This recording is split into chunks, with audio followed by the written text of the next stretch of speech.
So the Sri Chakra worship becomes more prominent in the later stages of Sri Vidya, right? But is there any connection between Sri Chakra worship and the internal meditative practices that are found in the Purva Samayachara tradition? Yes, there is a significant aspect of Sri Chakra worship within the Purva Samayachara tradition, particularly in relation to internal meditation.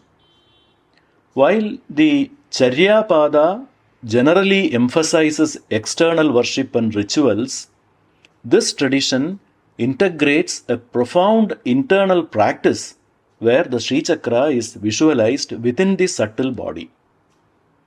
The Yogini Hridayam text provides a method of meditation where the Sri Chakra is visualized within the body's chakras, that is, energy centers. These chakras, also called Adhara Padmas, that is, lotuses, are aligned along the Sushumna Nadi, the central channel of subtle energy. The text instructs the sadhaka to meditate on each of the 9 constituent parts of the Sri Chakra, mapping them onto the bodily chakras.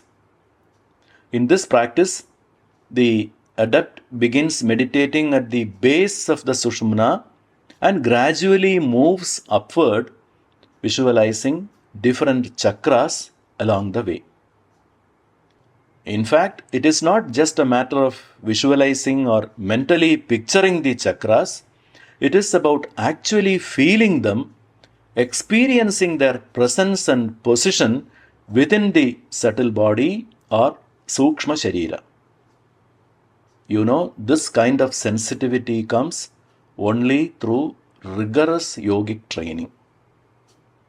This sequence continues until reaching the Mahabindu, the final point of meditation. This moving meditation through these chakras in this specified manner is a unique feature of this tradition.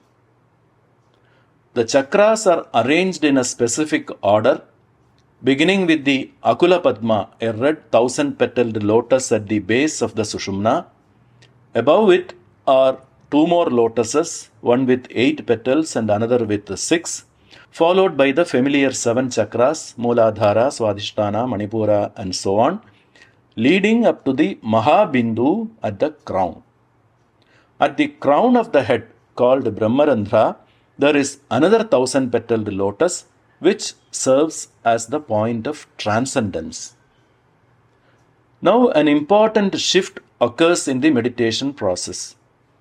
Instead of merely conceptualizing and experiencing the chakras, the adept is guided to meditate deeply upon the kalas, the subtle vibratory aspects or the mantra components of the bija mantra, Hrim. As you may know, Hrim is the most important and sacred bija in Shakti sadhana. This begins with the bindu in this Hrim bija, that is the Anuswara that gently extends as in the sound of Hrim bija and gradually progresses toward final dissolution in Unmana. Unmana is the trans-mental state beyond thought, subtle and ever radiant, where the mind dissolves into pure awareness. This procedure of meditation of kalas is detailed in the verses of Yogini Hridayam. So, it is clear from everything we have just discussed that this is not something one can simply read from a text and practice. A proper diksha and the guidance of an adept guru are essential, as only such a guru can truly lead the disciple.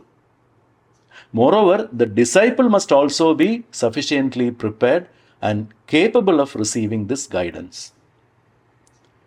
This meditation, as I said, is more than just visualization of forms.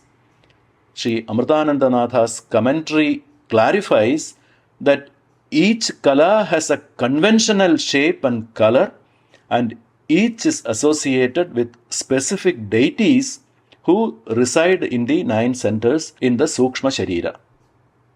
Thus, the practice harmonizes the experience of mantra, yantra, and deity, demonstrating how Sri Chakra worship is internalized within the framework of Purva Samayachara.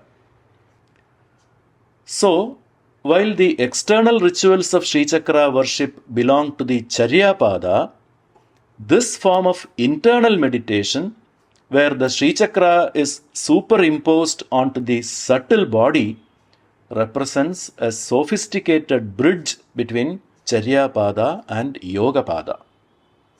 It highlights the seamless integration of external ritual with inner realization, which is a key feature of Sri Vidya practice.